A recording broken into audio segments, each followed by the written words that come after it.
আমরা সামাজিক যোগাযোগ মাধ্যমে একটা ভিডিও দেখতে পাই যে এখানে একটা শিশু বাচ্চাকে একজন পুরুষ একজন মহিলা মারধর করছে।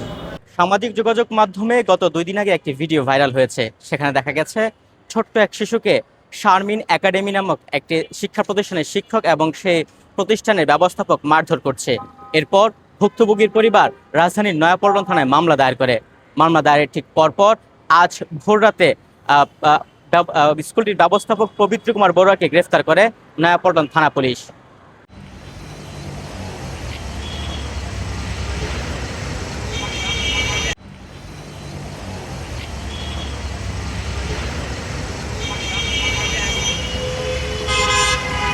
আমরা সামাজিক যোগাযোগ মাধ্যমে একটা ভিডিও দেখতে পাই যে এখানে একটা শিশু বাচ্চাকে একজন পুরুষ একজন মহিলা মারধর করছে।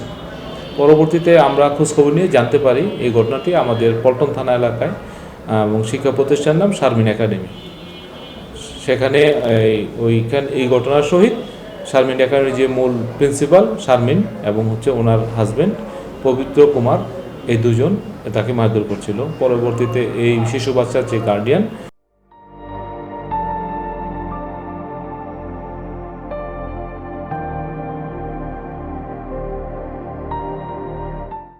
অভিভাবক, তাদের সাথে আমরা যোগাযোগের চেষ্টা করি, যোগাযোগ করি, ওনাদেরকে এই বিষয়ে অভিযোগ দিতে বলি, ওনারা একটু সময় নেয়।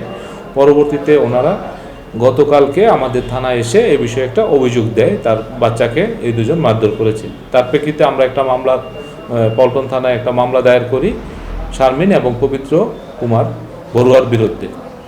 মামলা দায়েরের পরপরই আমরা তাদের অ্যারেস্ট করার জন্য কার্যক্রম শুরু করি, কিন্তু আমরা দেখতে পাই স্কুল এবং তাদের বাসা বাড়িতে তারা নাই। স্কুলটা বন্ধ এবং বাসা বাড়িতেও তারা কেউ নাই, তারা পলাতক আছে।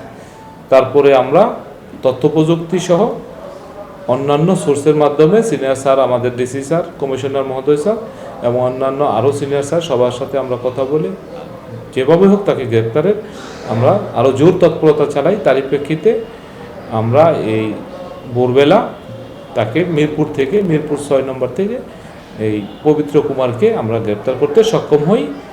আর এর পাশাপাশি তার সাথে যে সহযোগী আরেক আসামি শারমিন, সে পলাতক আছে, তাকেও গ্রেপ্তারের চেষ্টা অব্যাহত আছে।